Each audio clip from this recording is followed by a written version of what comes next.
ഇന്നിപ്പോ ഏറ്റവും ലേറ്റസ്റ്റ് ആയ ഒരു വാർത്ത, പാവം ചിത്രത്തിൽ പോലും ഇല്ലാത്തൊരു മഴതനി, ഒരു പാവപ്പെട്ട സാധുവായ ഒരു മനുഷ്യൻ അനുഭവിക്കാൻ കഴിയുന്നതിന്റെ അങ്ങേയറ്റം അനുഭവിച്ചു. തന്റെ യൗവനം മുഴുവനും കാരിരുമ്പഴികൾക്കുള്ളിൽ അദ്ദേഹം അർപ്പിച്ചു. ആ നിലയിൽ പീഡന പർവ്വങ്ങൾ ഏറ്റുവാങ്ങി ഒരു വലിയ ആജാനബാഹുവായിരുന്ന ആ മനുഷ്യൻ ഇന്ന് ശോഷിച്ച് ഒരു അസ്ഥിപഞ്ചരമായി തിരിച്ചെത്തിയപ്പോൾ വീണ്ടും പിടാതെ അദ്ദേഹത്തിന്റെ പിന്നാലെ കൂടുകയാണ്. നമ്മളൊന്ന് ആലോചിച്ച് നോക്കണം. ഒരു ഗ്രന്ഥവുമായി ബന്ധപ്പെട്ട് അദ്ദേഹമാണ് കേരളത്തിൽ തീവ്രവാദം വളർത്തിയതെന്ന് പറയുന്നു. അദ്ദേഹം തീവ്രവാദം, ഞാൻ രാഷ്ട്രീയം പറയുന്നതല്ല, അദ്ദേഹം തീവ്രവാദം എങ്ങനെയാണ് വളർത്തുക?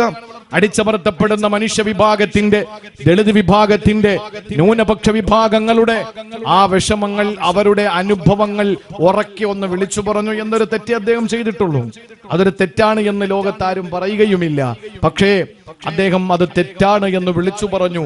ലോകത്തിന്റെ രാജ്യത്തിന്റെ വിവിധ ഭാഗങ്ങളിൽ നടക്കുന്ന എല്ലാ കലാപങ്ങളെയും അദ്ദേഹം ഉറക്കെ തന്റെ വേദികളിൽ വിളിച്ചു പറഞ്ഞു. എന്നിട്ട് മുസ്ലിം ചെറുപ്പക്കാരെ ദീനിലേക്ക് അടുപ്പിക്കുകയും ആ ദീനിൽ അടിയുറച്ചു നിന്നുകൊണ്ട് അതിനെ ശക്തമായ രീതിയിൽ എതിർക്കണം, പ്രതിരോധിക്കണമെന്ന് പഠിപ്പിച്ചു. അല്ലാതെ അക്രമം അഴിച്ചു വിട്ടതല്ല. ഇതിന്റെ പിന്നിൽ ഞാൻ മനസ്സിലാക്കിയത്, ആ ഗ്രന്ഥത്തിന് 50,000 കോപ്പി അധികം വിൽക്കും. കാരണം ഇപ്പൊ എല്ലാവർക്കും ആ ഗ്രന്ഥത്തിൽ എന്താ പറയുന്നതെന്ന് അറിയാനുള്ള ജിജ്ഞാസയായി. 50,000 കോപ്പി അധികം പോകേണ്ടി വരും. ആ നിലയിൽ ഒരു ബിസിനസിന്റെ ഒരു വഴിയായിരുന്നു എന്ന് എനിക്കൊരു സംശയമുണ്ട്. ഏതായിരുന്നാലും കാലഘട്ടം വളരെ മോശമാണ് എന്ന തിരിച്ചറിവ് എനിക്കുണ്ട്, നിങ്ങൾക്ക് ഉണ്ട്. ചെറുപ്പക്കാരെ, അള്ളാഹുവിന്റെ ദീൻ മുറുകെ പിടിച്ചോ. ഇനി ഈമാനില്ലാതെ ആർക്കും രക്ഷപ്പെടാൻ കഴിയില്ല. പേരുമതി. അതുകൊണ്ട് മുഅ്മിനായി, ഈമാനുള്ളവനായി മാറിക്കോ. അള്ളാഹു നമുക്കതിനുള്ള തൗഫീഖ് തരട്ടെ. സഹോദരങ്ങളെ, അള്ളാഹ് പറയുകയാണ്, 4 കാര്യങ്ങൾ നിങ്ങൾ ചെയ്യുമോ എന്നാൽ നിങ്ങൾക്ക് അബ്റാരിങ്ങളിൽ പെടാൻ കഴിയും. അതിൽ ഒന്നാമത്തേത് പടച്ചവൻ പറയുന്നു, യൂഫൂന ബിന്നദിരി, കടമകൾ നിർവഹിക്കുന്നവനാണ്, കടമകൾ പൂർത്തീകരിക്കുന്നവനാണ്, നേർച്ചകൾ പൂർത്തീകരിക്കുന്നവനാണ്, കടമ പൂർത്തീകരിക്കുന്നവനാണ്. ഭാര്യയോടൊരു കടമയുണ്ട്, ഭർത്താവിനോട് കടമയുണ്ട്, മാതാപിതാക്കളോട് കടമയുണ്ട്, മക്കളോട് കടമയുണ്ട്, അയൽവാസിയോട് കടമയുണ്ട്, ശിഷ്യന്മാരോട് കടമയുണ്ട്, ഉസ്താദുമാരോട് കടമയുണ്ട്, തന്നെ കേൾക്കുന്നവരോട് കടമയുണ്ട്, തന്നെ ക്ഷണിച്ചവരോട് കടമയുണ്ട്. ഈ കടമകൾ പാലിക്കുന്നവനാണ് വിശ്വാസി, അവനാണ് യൂഫൂന ബിന്നദിരി. അല്ല പറയുന്ന കടമകളും കടപ്പാടുകളും നിറവേറ്റുന്നവനാണ്. ആ കടമകളും കടപ്പാടുകളും നിറവേറ്റുന്നവനാണ്. അള്ളാഹുവിന്റെ വലിയാകാനുള്ള ഒന്നാമത്തെ ക്വാളിറ്റി അതാണ്. നമ്മൾ മനസ്സിലാക്കി എന്താണ്? പെണ്ണും കെട്ടി വീട്ടിലാക്കിയിട്ട് ഒരു വലിയ പച്ചപ്പട്ടുമൊക്കെ എടുത്തിട്ട്, വലിയ തസ്ബിയൊക്കെ എടുത്ത് പിടിച്ച്, അറാക്കിന്റെ ഒരു ചെറിയ കഷ്ണമൊക്കെ എടുത്ത്, ഒരു തൊപ്പിയൊക്കെ വെച്ച് നേരെ മലയിലോട്ട് കയറി പിന്നെ അവിടെ അങ്ങിരിക്കണം. ഭാര്യയും വേണ്ട, മക്കളും വേണ്ട. അതാണോ? ഇന്നലി സൗജിക്കാലേക്ക് ഹക്ക, നിന്റെ ഭാര്യയോട് നിനക്കൊരു കടപ്പാടുണ്ട്. ഇന്നലി ഐനിക്കാലേക്ക് ഹക്ക, ഉറങ്ങാതെ കണ്ണും തുറന്നിരുന്ന് പടച്ചോനെ ദിക്റുതെല്ലാൻ അല്ല പറയുന്നില്ല. ഇന്നലി ഐനിക്കാലേക്ക് ഹക്ക, നിന്റെ കണ്ണുകളോട് നിനക്ക് ബാധ്യതയുണ്ട്. ഇന്നലി ജസദിക്കാലേക്ക് ഹക്ക, ഞാൻ ഇനി ഒരിക്കലും ഉറങ്ങില്ല, നിന്നുകൊണ്ട് നിസ്കാരം തുടങ്ങാൻ തീരുമാനിച്ചു എന്ന് പറഞ്ഞ് ആരും അങ്ങനെയൊന്നും ശരീരത്തെ ഇടങ്ങേറാക്കണ്ട. കാരണം ഇന്നലി ജസദിക്കാലേക്ക് ഹക്ക, നിന്റെ ശരീരത്തോട് നിനക്കൊരു ബാധ്യതയുണ്ട്. അല്ലാഹുവിന്റെ റസൂൽ പഠിപ്പിച്ചതാണ്. ഇന്നലി സൗരിക്കാലേക്ക് ഹക്ക. ചില ശൈഖന്മാരുടെ കാര്യം പറയുന്നത്, അദ്ദേഹത്തിനെ കാണാൻ കിട്ടൂല.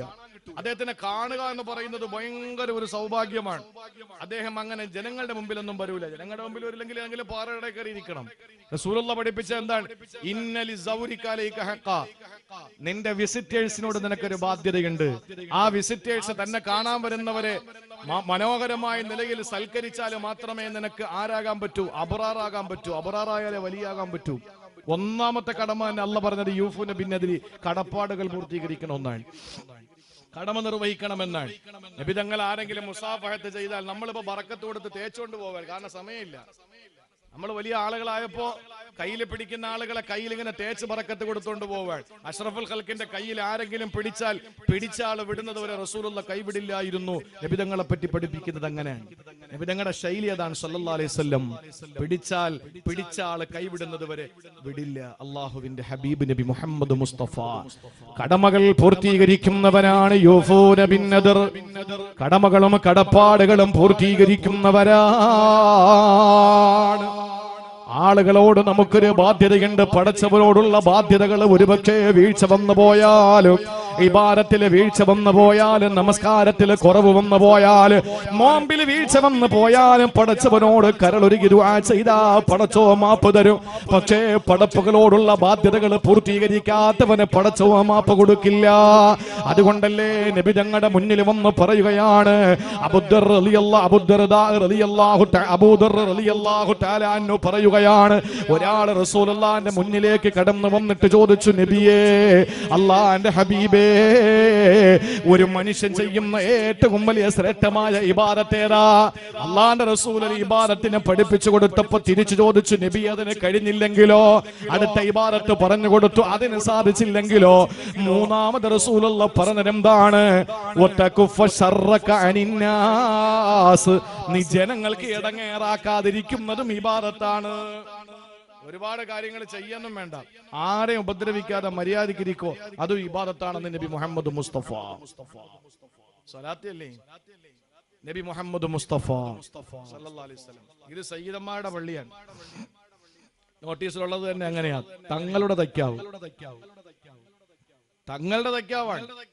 അപ്പൊ അതുകൊണ്ട് സ്വലാത്തിന് യാതൊരു കുറവും വരുത്തണ്ട. നിങ്ങൾ ആലോചിച്ച് നോക്ക് എന്റെ പ്രിയപ്പെട്ട സഹോദരങ്ങളെ, ഒന്ന് ചെയ്യാതെ ആർക്കും ഒരു ഉപകാരവും ചെയ്യണ്ട, ആർക്കും ഉപദ്രവിക്കാതിരുന്നാൽ മതി. അത് ഇബാദത്താണെന്ന് ആരംഭപ്പൂവായ ഹബീബ് നബി മുഹമ്മദ് മുസ്തഫ സല്ലല്ലാഹു അലൈഹി വസല്ലം പഠിപ്പിക്കുകയാണ്. അതുകൊണ്ട് നേർച്ചകൾ പൂർത്തീകരിക്കും എന്ന് പറഞ്ഞാൽ കടമകൾ, ബാധ്യതകൾ സമ്പൂർണമായി പാലിക്കും. രണ്ടാമത് അല്ലാഹ് പറയുകയാണ്, രണ്ടാമത്തെ പ്രത്യേകത എന്താണ്? യഖാഫൂന യൗമൻ കാന ശർറുഹു മുസ്തതീറാ. അള്ളാഹുവിന്റെ ഖുർആൻ പറയുന്ന വാക്ക് നമ്മൾ ശ്രദ്ധയോടെ കേൾക്കണം. ഒരു ദിവസത്തെ പറ്റി അള്ളാഹു പരിചയപ്പെടുത്തുന്നത് കാന ശർറുഹു മുസ്തതീറാ. അന്ന് വിപത്തുകൾ ഇങ്ങനെ പറന്നു നടക്കുമെന്നാണ്. മുസ്തതീറാ, ഇങ്ങനെ ചിറക് വിടർത്തിയിട്ട് പറന്നു നടക്കുമെന്നാണ്. ആ ദിവസം ഏതാണ്? അത് ഈ കാലഘട്ടമല്ല. ശർറ് പറന്നു നടക്കുന്ന, വിപത്ത് പറന്നു നടക്കുന്ന, ഫിത്ന പറന്നു നടക്കുന്ന കാലം ഇതല്ല. അതേതാണ്? യഖാഫൂന യൗമൻ കാന ശർറുഹു മുസ്തതീറാ. ആഖിറത്തെ പറ്റിയാണ് പടച്ചവന് പരിചയപ്പെടുത്തുന്നത്. അന്നത്തെ വിപത്ത് വല്ലാത്ത വിപത്താ, അന്നത്തെ പ്രയാസം വല്ലാത്ത പ്രയാസമാ, അന്നത്തെ നാശം വല്ലാത്ത നാശമാണ്. ആ നാശത്തെ നിങ്ങൾ പേടിക്കലാണ്.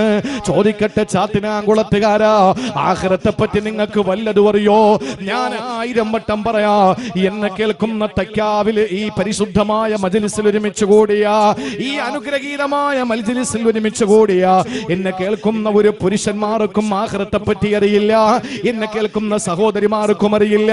ഈ വേദിയിരിക്കുന്ന ഉസ്താദുമാർക്കും അറിയില്ല. ഈ പറയുന്ന എനിക്കും അറിയില്ല. കാരണം എന്റെ വാക്കല്ല, മുത്തുനബി പഠിപ്പിച്ചതെന്തെന്നറിയോ? ലൗ യഅലമുൽ മർഉ മാ യഅതീഹി ബഅദൽ മൗത്ത്. മരണത്തിന് ശേഷമുള്ള പരലോകത്തിന്റെ ഘട്ടത്തെ പറ്റി ആർക്കെങ്കിലും എന്തെങ്കിലും അറിയുമായിരുന്നെങ്കിൽ മാ അകല അകലതൻ വലാ ശരിബ ശർബതൻ ഇല്ലാ വഹുവ യളിബു അലാ സദ്രിഹി വയബ്കി. അഷ്റഫുൽ ഖൽഖ് പറയുകയാണ്, ഇമാം ത്വബറാനി റിപ്പോർട്ട് ചെയ്യുന്ന ഹദീസാണ്. ആരെങ്കിലും ഒരാൾ മരണശേഷമുള്ള ജീവിതത്തെ പറ്റി എന്തെങ്കിലും അറിയുമായിരുന്നെങ്കിൽ, വാപ്പ മരിച്ച മക്കളെ, ഭർത്താവ് മരിച്ച ഭാര്യ, ഭാര്യ മരിച്ച ഭർത്താവേ, മരണപ്പെട്ടു പോയ വാപ്പയും ഉമ്മയും മരണപ്പെട്ടു പോയ മക്കളോട് ചോദിക്കുകയാ, അവരുടെ ഇന്നത്തെ അവസ്ഥ നിങ്ങൾക്കറിയോ? മരിച്ചതിന് ശേഷം എന്താ ഖബറിൽ നടക്കുന്നത്? അവിടെ നിന്ന് സിറാത്തിൽ എന്താണ്? അവിടെ നിന്നും മഹ്ശറയിൽ എന്താണെന്ന് അറിയുന്ന ആരെങ്കിലും ഉണ്ടായിരുന്നെങ്കിൽ ഹബീബായ മുസ്തഫായ നബി പറയുകയാണ്,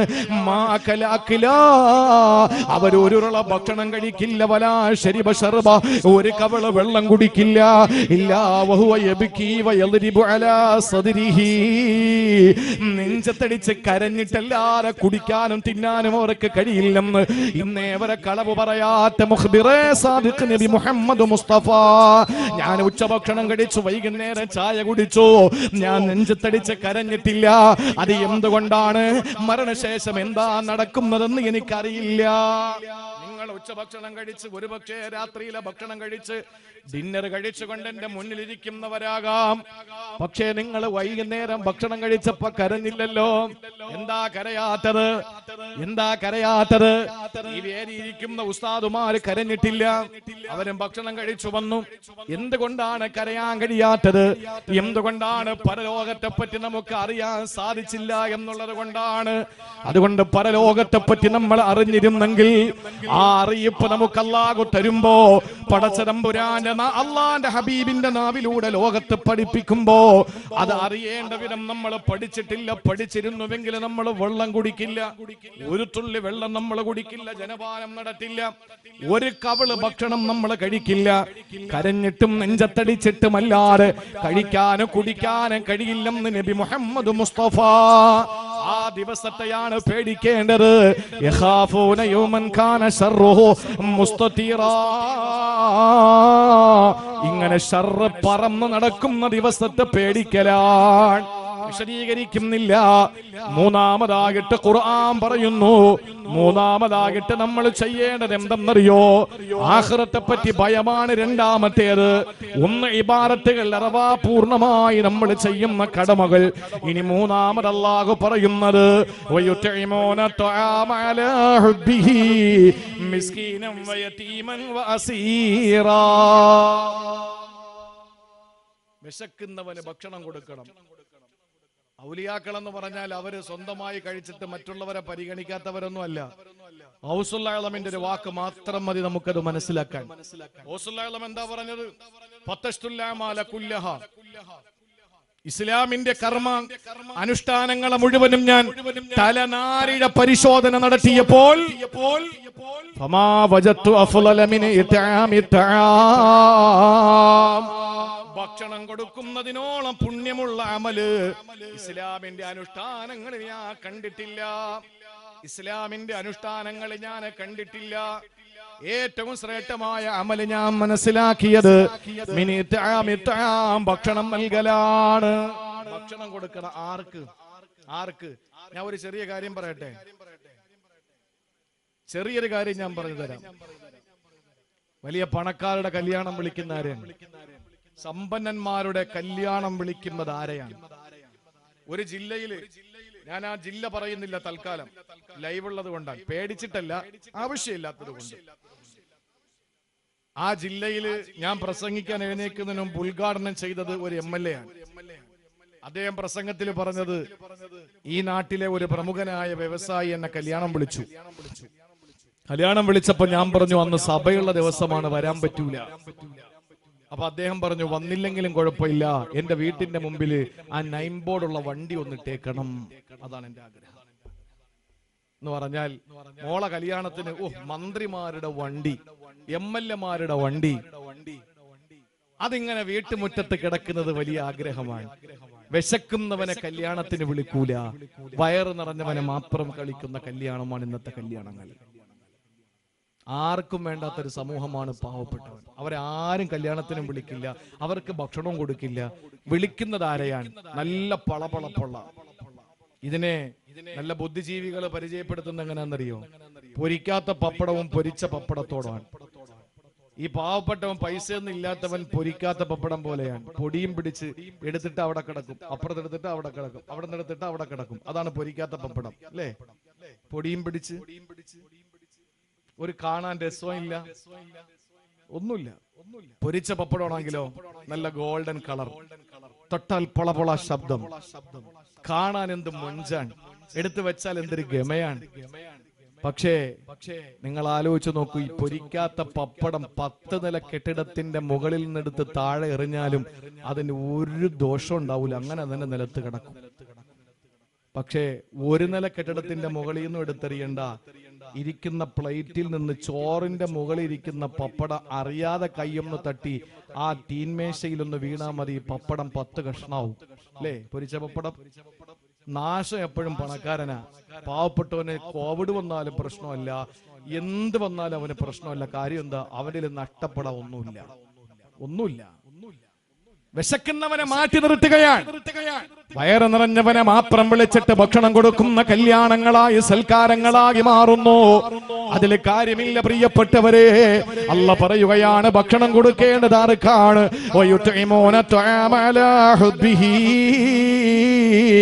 ആദ്യമേ അല്ലാഹ് പറഞ്ഞത് നിനക്ക് വയറ് നിറഞ്ഞിട്ട് ബാക്കി കൊടുക്കുന്നതല്ല. ഈ വലിയ മുതലാളിമാരുടെ കല്യാണത്തിന് ചോറ് ചെമ്പ് ബിരിയാണികൾ വെക്കാറുണ്ട്. അതിൽ 2-3 ചെമ്പ് ബിരിയാണി മിച്ചം വന്നാ അത് പാവപ്പെട്ട നാട്ടുകാർക്ക് കൊടുക്കൂ, അല്ലെങ്കിൽ ഏതെങ്കിലും ക്യാമ്പിൽ കഴിയുന്നവർക്ക് കൊടുക്കൂ, അതുമല്ലെങ്കിൽ പള്ളിയിലെ ദർസിലെ മുത്തഅല്ലിമീങ്ങൾക്ക് കൊടുക്കൂ. എടോ സമ്പന്ന, ആദ്യം നീ കൊടുക്കേണ്ടത് ഈ പാവങ്ങൾക്കല്ലേ. അവരല്ലേ വിശന്ന് കഴിയുന്നത്, അവരല്ലേ പട്ടിണി കിടക്കുന്നത്. അല്ലാഹുവിന്റെ ദീൻ പഠിക്കുന്ന മുത്തഅല്ലിമീങ്ങൾക്കല്ലേ ആദ്യം കൊടുക്കേണ്ടത്. എല്ലാവർക്കും കൊടുത്തിട്ട് ബാലൻസ് വരുന്നത് കൊടുത്താ പോരാ. അല്ലാഹ് പറയുന്നു യുത്ഇമൂന തആമ അലാ ഹുബ്ബിഹി, കഴിക്കാൻ നീ ആഗ്രഹിച്ചിരിക്കുമ്പോ കൊടുക്കണം, അതിനാണ് കൂലിയുള്ളത്. നിനക്ക് മോഹം വരുന്ന സമയത്ത് നീ കൊടുക്കണം. നട്ടുച്ച നേരത്തെ വിശം നട്ടിയ വയറുമായിട്ട് വന്നപ്പോ ഒരു പ്ലേറ്റ് ആഹാരം നിന്റെ മുന്നിലെത്തി. ആ സമയത്ത് നിനക്ക് മറ്റുള്ളവനെ വിശക്കുന്നു എന്ന് ബോധം വരുമ്പോ അവന് കൊടുക്കാനുള്ളൊരു മനസ്സ് നിനക്കുണ്ടോ? ആ മനസ്സുണ്ടെങ്കിൽ നീ അള്ളാന്റെ വിലായത്തിന്റെ പദവി എത്തിച്ചേരുന്നവനാണ്, അള്ളാഹുവിന്റെ അബ്റാരിങ്ങളിൽ പെടുന്നവനാണ്. അല്ലാത്ത പക്ഷം നിനക്ക് അബ്റാരിങ്ങളിൽ പെടാൻ സാധ്യമല്ല. അറിയുമോ സഹോദരങ്ങളെ, മഹാനായ സയ്യിദുനാ അലി റളിയല്ലാഹു തആല അൻഹു ആരായിരുന്നു അലി എന്നറിയോ? ഫാത്തിമത്ത സഹ്റ റളിയല്ലാഹു അൻഹ വിവാഹം കഴിക്കാൻ ഭാഗ്യം കിട്ടിയ ഹബീബായ നബി തങ്ങളുടെ മരുമകനല്ലേ ഫാത്തിമ ബീവി എന്ന റസൂലുള്ളാഹിന്റെ ഫോട്ടോ സ്റ്റാറ്റ് അല്ലാഹുവിന്റെ ഹബീബിനെ സ്കാൻ ചെയ്തെടുത്തതുപോലെ സൗന്ദര്യമുള്ള, അവിടത്തെ ചുണ്ടും അവിടത്തെ ശരീരവും അവിടത്തെ മുഖത്തിന്റെ കാന്തിയും അവിടത്തെ ശരീരത്തിന്റെ സൗകുമാരിതയുമുള്ള ഫാത്തിമത്ത് സഹ്റ റളിയല്ലാഹു തആല അൻഹയെ ഒരു തട്ടിൽ വെച്ച് അടുത്ത തട്ടിൽ തുലാഭാരം നടത്തി. അടുത്ത 10 തട്ട് നിറയെ സ്വർണ്ണാഭരണം അങ്ങോട്ട് മഹർ കൊടുക്കാൻ ഒരുപാട് സമ്പന്ന കുബേരന്മാരുണ്ടായിരുന്നിട്ടോ അല്ലാഹുവിന്റെ ഹബീബ് കണ്ടെത്തിയത് മലയിൽ ചെന്ന ഇദ്ദഹർ പുല്ലുവെട്ടിക്കൊണ്ടുവന്ന മാർക്കറ്റിൽ കച്ചവടം ചെയ്യുന്ന പൊക്കം കുറഞ്ഞ അലിയിനെയാണ്. അലി റളിയല്ലാഹു തആല അൻഹു അല്ലാഹുവിന്റെ ഹബീബ് സല്ലല്ലാഹു അലൈഹി വസല്ലമ തങ്ങളുടെ മരുമകനാണ്. ഇസ്ലാമിലേക്ക് കടന്നു വന്ന ചെറിയ കുട്ടികളിൽ ആദ്യത്തെ ആളുമാണ് അലി റളിയല്ലാഹു തആല അൻഹു. സഹോദരങ്ങളെ, പട്ടിണി കിടക്കുന്ന രാത്രികളാ അലി തങ്ങൾക്കുള്ളത്. ഫാത്തിമ ബീവി പട്ടിണിയാണ്, അലി തങ്ങൾ പട്ടിണിയാണ്, ഹസൻ ഹുസൈൻ തങ്ങൾ പട്ടിണിയാണ്. ആ സമയത്ത് അലിയാര് തങ്ങൾ പട്ടിണി മാറ്റാൻ ഒരു ജൂതന്റെ വീട്ടിൽ പണിക്ക് പോവുകയാ. അവിടെ പണിയെടുത്തിട്ട് കിട്ടിയ ഒരു കൈ നിറയെ ഗോതമ്പ്, ആ കൂലിയായി കിട്ടിയ ഒരു കൈ നിറയെ ഗോതമ്പ്, ആ ഗോതമ്പുമാകിട്ട് ഫാത്തിമയുടെ കൈവശം കൊടുത്തിട്ട് പറഞ്ഞു, ഫാത്തിമ ഇത് 3 ദിവസം നമുക്ക് കഴിക്കേണ്ടതാണ്, 3 ദിവസം നമുക്ക് കഴിക്കാൻ ഇതുകൊണ്ട് സാധിക്കണമെന്ന് പറഞ്ഞ് കുറച്ച് ഗോതമ്പ് കിട്ടിയ, കൂലി കിട്ടിയ ഗോതമ്പ് അത് ഫാത്തിമ എന്ന പ്രിയപ്പെട്ടവളെ ഏൽപ്പിച്ചിട്ട് അലിയാര് തങ്ങള് വേറെ ഇബാദത്തുകളിൽ വ്യാപൃതനാകുമ്പോ ഫാത്തിമ അതിനെ 3ആയിട്ട് പകുത്തു വെച്ചു. എന്നിട്ട് അതിന്റെ ഒരു ഭാഗം അതാ പാകം ചെയ്തു. അതെടുത്ത് കഴിക്കാൻ അലിയാര് തങ്ങൾക്ക് കൊടുക്കുമ്പോ അന്നവർക്ക് നോമ്പായിരുന്നു എന്ന് ചില ഗ്രന്ഥങ്ങളിൽ കാണാം. ആ നോമ്പ് മുറക്കുന്ന സമയത്ത് തീമേശയിൽ എടുത്തു വെക്കുമ്പോ അള്ളാഹുവിന്റെ പ്രിയപ്പെട്ട പൊന്നുമോള് ഫാത്തിമയുടെ വിരിപ്പില്, ഫാത്തിമയുടെ സുപ്രയിൽ ഭക്ഷണം എടുത്തു വെച്ച് അലി ആവേശത്തോടെ കഴിക്കാനിരിക്കുമ്പോ അതാ കതകിനെ മുട്ടുകയാണ്. ആരെന്നറിയില്ല. കതക് തുറന്നു കൊടുക്കുമ്പോ അള്ളാഹുവിന്റെ പ്രവാചകന്റെ പ്രിയപ്പെട്ട പൊന്നുമോളുടെ വീട്ടുമുറ്റത്ത് വന്ന് കതകിനെ മുട്ടിയത് ആരെന്നറിയോ?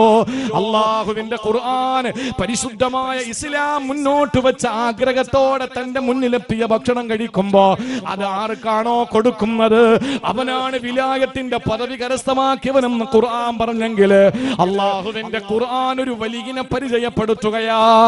അലി ഇബ്നു അബീ ത്വാലിബ് റളിയല്ലാഹു അൻഹു കതക് തുറന്നു നോക്കുമ്പോ അതാ മുന്നിൽ നിൽക്കുന്നത് ഒരു മിസ്കീനായ മനുഷ്യനാ, ഒരു മിസ്കീനായ മനുഷ്യനാണ്, അഗതിയായ പാവപ്പെട്ടവനാണ്. കണ്ണ് കുടിഞ്ഞ് കവളൊട്ടിയിട്ട് വയറൊട്ടിയിട്ട് എല്ലും വിശന്ന വിശപ്പിന്റെ കോലമായി നിൽക്കുന്ന ഒരു മനുഷ്യനെ കാണുകയാ. അലിയാര് തങ്ങൾ പെട്ടെന്ന് പാകം ചെയ്ത് വെച്ചിരിക്കുന്ന ആ ഗോതമ്പെടുത്തുകൊണ്ട് ആ പാവപ്പെട്ടവന്റെ കയ്യിലേക്ക് കൊടുത്തു. സന്തോഷത്തോടെ വാങ്ങിയിട്ടവൻ അവിടെ നിന്ന് പോവുകയാ. അന്ന് ഫാത്തിമ ബീവിയും അലിയാരട്ടങ്ങളും പട്ടിണി കിടന്നു. പിറ്റേ ദിവസം രണ്ടാമത്തെ ഭാഗമാ ഗോതമ്പെടുത്ത് പാകം ചെയ്യുകയാ. അന്ന് കഴിക്കാൻ വേണ്ടി മുന്നിലേക്ക് എടുത്തു വെക്കുമ്പോ ആരോ കതകിനെ മുട്ടിച്ചെന്ന് തുറന്നു നോക്കുമ്പോ ഒരു യതീമാണ്, ഒരു അനാഥനാണ്, വാപ്പയില്ലാത്ത പൊന്നുമോനാണ്. വാപ്പയുണ്ടെങ്കിൽ തെണ്ടാനിറങ്ങില്ല. വിശപ്പിന്റെ വിളിയാള മൂലം ഒരു പൊന്നുമോന് ഭക്ഷണം കഴിക്കാൻ വന്ന് നിൽക്കുകയാ. അവന് ഇരിക്കുന്ന ഭക്ഷണം എടുത്തു കൊടുത്തു അലിയാരത്തങ്ങള്. എന്നിട്ട് അന്നും പട്ടിണി കിടന്നു. മൂന്നാമത്തെ ദിവസം അവശേഷിക്കുന്ന ഗോതമ്പെടുത്ത് പാകം ചെയ്തു. അല്ലോ കഴിക്കാൻ മുന്നിലേക്ക് എടുത്തു വെക്കുമ്പോ ആരോ കതകിനെ മുട്ടുകയാണ്. തുറന്നു കൊടുക്കുമ്പോ ഒരു തടവ് പുള്ളിയാ. അന്നത്തെ തടവ് പുള്ളികളുടെ ശൈലി എങ്ങനെയാണ്? കൈകാലുകളെ ചങ്ങലകളാൽ ബന്ധിക്കപ്പെട്ട് ആഹാരം വേണമെങ്കിൽ ആളുകളോട് തെന്ന് യാചിച്ച് ഭക്ഷണം കഴിക്കണമെന്ന നിയമമായിരുന്നു. അങ്ങനെ ഒരു തടവ് പുള്ളി വന്നതാണ് കഴിക്കാൻ. ആ പാവപ്പെട്ട സഹോദരന് അവശേഷിക്കുന്ന ഭക്ഷണം എടുത്തു കൊടുത്തു. ഹബീബായ നബി തങ്ങളുടെ പൊന്നുമോള് ഫാത്തിമയും മരുമകൻ അലിയും പട്ടിണി കിടക്കുകയാ. അന്ന് രാത്രി മദീനത്തുൻ നബവിയിലെ മസ്ജിദിലേക്ക് കടന്നുപോയി അള്ളാന്റെ ഹബീബിനെ കാണാൻ. ആ പള്ളിയിലേക്ക് ചെന്ന് വാടിക്കൊടഞ്ഞ മുഖം കണ്ടപ്പോ നബി തങ്ങൾ ചോദിച്ചു, അലിയേ എന്തു പറ്റി, ഭക്ഷണം കഴിച്ചില്ലേ? ഉണ്ടായ സംഭവം അലിയാര് തങ്ങളെ വിവരിച്ചു കൊടുത്തു. ആ സമയത്താണ് പ്രിയപ്പെട്ടവരെ നബി തങ്ങൾ ചോദിച്ചു, എന്റെ ഫാത്തിമ എവിടെ? എന്റെ ഫാത്തിമ എവിടെ? ഫാത്തിമ ബീബി റളിയല്ലാഹു അൻഹയെ അലിയാര് തങ്ങൾ പറഞ്ഞു, നബിയെ ഫാത്തിമ വീട്ടിലുണ്ട്. നബി തങ്ങളെ മകളെ കാണാൻ വേണ്ടി വരുമ്പോ വാടിക്കൊടഞ്ഞ ചീരത്തണ്ട് കിടക്കും പോലെ ആ മുറിയുടെ ഒരു ഭാഗത്ത് ഇങ്ങനെ വിശന്നിട്ട് കിടക്കുകയാ. മുത്തുനബിയുടെ കണ്ണുകൾ നിറഞ്ഞു കവിഞ്ഞു. നയനങ്ങൾ സജലങ്ങളായി അല്ലാഹുവിന്റെ റസൂലിന്റെ കണ്ണുനീർത്തുള്ളികൾ കവിൾത്തടത്തിലൂടെ ചാലിട്ടൊഴുകി. ആ സമയത്ത് ജിബ്രീൽ വരികയാണ്. ഏഴാകാശങ്ങളുടെ മുകളിൽ നിന്ന് ഇറങ്ങി വന്നിട്ട് അല്ലാഹുവിന്റെ ഹബീബിനോട് പറയുന്നു, നബിയേ കരയരുത്, നിങ്ങൾ സങ്കടപ്പെടരുത്. ദുഃഖിതരായിരിക്കുന്ന ഫാത്തിമ അലി ദമ്പതിമാരോട് പറയണം, വയുത്ഇമൂന ത്വആമ അലാ ഹുബ്ബിഹി, ആഗ്രഹത്തോടെ തന്റെ മുന്നിലേക്ക് എടുത്തു വെച്ച ഭക്ഷണം, ആ ഭക്ഷണം ഭക്ഷിപ്പിക്കുന്നവര്, ആഹാരം കൊടുക്കുന്നവര് ആർക്കാണ്? മിസ്കീനൻ ഒന്നാം ദിവസം മിസ്കീന്, വയതീമൻ രണ്ടാം ദിവസം യതീമിന്, വഅസീറൻ മൂന്നാം ദിവസം തടവ് പുള്ളിക്ക് കൊടുത്തവര്. അല്ലാഹു പ്രശംസിച്ചുകൊണ്ട് ആയത്തിറക്കിയിരിക്കുകയാ. നിങ്ങൾക്ക് അല്ലാഹു നല്ല കൂലി തന്നിരിക്കുകയാണ്. ഇതങ്ങോട്ട് കേട്ടപ്പോൾ ഫാത്തിമ റളിയല്ലാഹു അൻഹയ്ക്ക് സന്തോഷമായി, അലി തങ്ങൾക്ക് ആനന്ദമായി, അല്ലാഹുവിന്റെ ഹബീബിന് അതിലേറെ സന്തോഷമായി. നമ്മൾ പട്ടിണി കിടക്കുമ്പോ കൊടുക്കാനൊരു മനസ്സുണ്ടാകണം. അതിന് ഇൻഷാ അല്ലാഹ് ഞാൻ അതിന് തയ്യാറാണ് എന്ന് മനസ്സിലൊക്കെ വലിയ ആഗ്രഹം ഉണ്ടാവും. അപ്പോഴാണ് അടുത്തൊരു കല്യാണത്തിന് വിളിച്ച് ചെക്കൻ വരാൻ താമസിച്ച് നിക്കാഹ് കഴിയാതെ ആഹാരം കൊടുക്കില്ല. നിന്ന് തളർന്ന് അവസാനം പറഞ്ഞു, ഒന്നാമത്തെ ട്രിപ്പ് ഇരിക്കാൻ പോവാണെന്ന് പറഞ്ഞു. എങ്ങനെയോ ഓടിക്കരച്ച് ആ ഭക്ഷണ ഹാളിന്റെ മുന്നിലെത്തി. ആ ഭക്ഷണ ഹാളിന്റെ മുന്നിലെത്തി ഇങ്ങനെ നിൽക്കുന്ന സമയത്ത് എത്രയോ ആളുകൾ പുറകിലുണ്ട്. അങ്ങനെ തനിക്ക് മുന്നിലൊരു നിൽക്കാനൊരു അവസരം കിട്ടി. അവസാനം ഗ്രില്ല് തുറന്നു, അകത്ത് കയറിയപ്പോൾ ആളുകൾ കിട്ടിയ കസേരയിലൊക്കെ ഇരുന്നു. അവസാനം ഒരു കസേര മാത്രം ഒഴിഞ്ഞു കിടപ്പുണ്ട്. നീയുമുണ്ട്, നിന്നോടൊപ്പം ഒത്തിരി പേരാകട്ടെ അല്ലെങ്കിൽ ഒരാളാകട്ടെ, നിങ്ങൾക്കും വിശപ്പുള്ളതല്ലേ, ഇരുന്നോളൂ, നിങ്ങൾ കഴിച്ചിട്ട് മതി എന്ന് പറയാൻ വിശാല മനസ്സുള്ള ആരാ? നമ്മുടെ കൂട്ടത്തിലുള്ള. ബാക്കിയൊക്കെ അവിടെ കിടക്കട്ടെ, ബാക്കിയെല്ലാം അവിടെ നിൽക്കട്ടെ. വിശന്ന് വരുമ്പോ ആകെ ഒരു കസേരയുണ്ട്, രണ്ടുപേരും ഉണ്ട്. ഞാൻ പിന്നെ കഴിച്ചോളാം, നിങ്ങൾ കഴിച്ചോളൂ എന്ന് പറയാൻ യുത്ഇമൂന അലാ തുആം യുത്ഇമൂന തുആം അലാ ഹുബ്ബി, അതിലേക്ക് ആഗ്രഹം നിൽക്കുമ്പോ വേണ്ട, നിങ്ങൾ കഴിച്ചിട്ട് ഞാൻ കഴിച്ചോളാം എന്ന് പറയാൻ ആർക്കാ കഴിയുക? ഇല്ല. പിന്നെങ്ങനെ നമ്മൾ വലിയാവുക? അപ്പോഴാണ് ഞാൻ പറഞ്ഞ മറ്റേ വലിയ നമ്മളാവുള്ള ഉറക്കത്തിലുള്ള വലി, അല്ലാതെ ആവൂല. അള്ളാഹു നമ്മളെ കാത്തുരക്ഷിക്കട്ടെ. അതുകൊണ്ട് യുത്ഇമൂന തുആമ അലാ ഹുബ്ബിഹി മിസ്കീനൻ വയതീമൻ വഅസീറാ, ഇതാണ് മൂന്നാമത്തേത്. ഭക്ഷണം കൊടുക്കണം. നിയത്ത് വെച്ചോളി, അല്ലാഹുവേ ഇൻഷാ അല്ലാഹ് ഞാൻ ഒരു ആടിൽ തുടങ്ങാൻ പോവാണ്, ഒരാടിൽ ഞാൻ തുടക്കം കുറിക്കാൻ പോവാൻ. എന്റെ ജീവിതത്തിൽ കഴിയുന്നതൊക്കെ ഞാൻ കൊടുക്കും, കഴിയുന്നതൊക്കെ ഞാൻ ചെയ്യും. സൽക്കർമ്മങ്ങൾ, ദാനധർമ്മങ്ങൾ, എന്നെ കൊണ്ട് കഴിയുന്നതൊക്കെ ഞാൻ ചെയ്യുമെന്ന് നിയത്ത് വെക്കുക. അവസാനം ഒരൊറ്റ കാര്യം കൂടി ഞാൻ പറയാം. അള്ളാഹുവിന്റെ ഖുർആൻ പറഞ്ഞു, നാലാമത്തെ ക്വാളിറ്റി, ഇന്നമാ നുത്ഇമുക്കും ലിവജ്ഹില്ലാ, ഞാൻ ആരെയും കാണിക്കാൻ വേണ്ടിയിട്ടല്ല, നമ്മളിപ്പോൾ ആർക്കെങ്കിലും എന്തെങ്കിലും വാങ്ങിക്കൊടുത്താൽ രണ്ട് കാര്യങ്ങളാണ് ഉദ്ദേശം. ഒന്ന്, നമ്മൾ ഇതുപോലെ പട്ടിണിയാകുമ്പോൾ നമുക്ക് തിരിച്ചു തരണം. അല്ലെങ്കിലോ കാണുന്നിടത്തൊക്കെ വെച്ച് ഇവൻ എനിക്ക് ചാപ്പാട് വാങ്ങി തന്നവനാ, എനിക്ക് ഭക്ഷണം തന്നവനാ, എനിക്ക് വെള്ളം തന്നവനാ, എനിക്ക് ചായ വാങ്ങി തന്നവനാ, അത് പറയണം. ഇതിന് അറബി പറയുന്നത് ജസാ ശുക്കൂർ എന്ന വാക്കാണ്. ജസാഉം ശുക്കൂറും. അല്ലാഹു പറയുന്നു, ഇന്നമാ നുത്ഇമുക്കും ലിവജ്ഹില്ലാഹ്, അല്ലാഹുവിന്റെ വജ്ഹിന് വേണ്ടിയിട്ടാണ് ഞാൻ ഭക്ഷണം കൊടുത്തത്, ഞാൻ വയല് പറഞ്ഞത്, ഞാൻ വയല് കേട്ടത്, ഞാൻ വയല് സംഘടിപ്പിച്ചത്, ഞാൻ ആട് പറഞ്ഞത്, അരി പറഞ്ഞത്, ഞാൻ എഴുതിയത്, ഞാൻ സംഘാടകനായത്, ഇതെല്ലാം ലിവജ്ഹില്ലാഹ്, എന്റെ പടച്ചവന് വേണ്ടിയാണ്, സൃഷ്ടികളുടെ ഒന്നിനും വേണ്ടിയിട്ടല്ല. ലാ നുരീദു മിൻകും ജസാൻ വലാ ശുക്കൂറാ, എനിക്ക് നന്ദി വാക്കുകൾ വേണ്ട, എനിക്ക് പ്രത്യുപകാരവും വേണ്ട, എനിക്ക് വേണ്ടത് പടച്ചവന്റെ വജ്ഹ് മാത്രമാണ്, അള്ളാഹുവിന്റെ കൂലി മാത്രമേ എനിക്ക് ആഗ്രഹമുള്ളൂ എന്ന നിയ്യത്ത് നമുക്ക് ഉണ്ടാകണം. ഏത് കാര്യങ്ങളിലും അങ്ങനെ ഒരു തീരുമാനം നമ്മൾ ഉണ്ടാക്കിയെടുത്താൽ അള്ളാഹുവിന്റെ ഖുർആൻ പറഞ്ഞ അബ്റാർ എന്ന ആ വലിയ പദവിയിൽ നമുക്ക് എത്തിച്ചേരാൻ കഴിയും. ഒന്ന്, കടമകൾ നിർവഹിക്കുക. ആന ചുമക്കാൻ അല്ല പറഞ്ഞില്ല, മല ചുമക്കാൻ അല്ല പറഞ്ഞില്ല, സമുദ്രം താണ്ടിക്കടക്കാൻ അല്ല പറഞ്ഞില്ല, ആകാശത്തെ എത്തിപ്പിടിക്കാൻ അല്ല പറഞ്ഞില്ല, ഭൂമിയെ കൊത്തിപ്പിളർക്കാൻ അല്ല പറഞ്ഞില്ല. അല്ല പറഞ്ഞത് എന്താണ്? യൂഫൂന ബിൻ നദർ, കടപ്പാടുകൾ പൂർത്തീകരിക്കുക. ആരോടൊക്കെ നിങ്ങൾക്ക് കമ്മിറ്റ്മെന്റ് ഉണ്ടോ അതൊക്കെ നിങ്ങൾ മര്യാദയ്ക്ക് പൂർത്തീകരിക്കുക. എന്നിട്ടോ യഖാഫൂന യൗമൻ കാന ശർറുഹു മുസ്തതിറ, നാളെ പരലോകത്തെ പറ്റി നിങ്ങൾക്ക് ഭയമുണ്ടാകട്ടെ. മൂന്നാമത്തേതോ അള്ളാഹുവിന്റെ ഖുർആൻ പറയുന്നു, യുത്ഇമൂന തുആം, കൊടുക്കേണ്ടവർക്ക് നിങ്ങൾ അന്നം കൊടുക്കുക. നാലാമത്തേത് ഇന്നമാ നുത്ഇമുക്കും ലിവജ്ഹില്ലാ, ചെയ്യുന്നതൊക്കെ പടച്ചോന്റെ വജ്ഹിനാകും. ഈ നാല് കാര്യങ്ങളും മതി അബ്റാറിൽ പെടാൻ.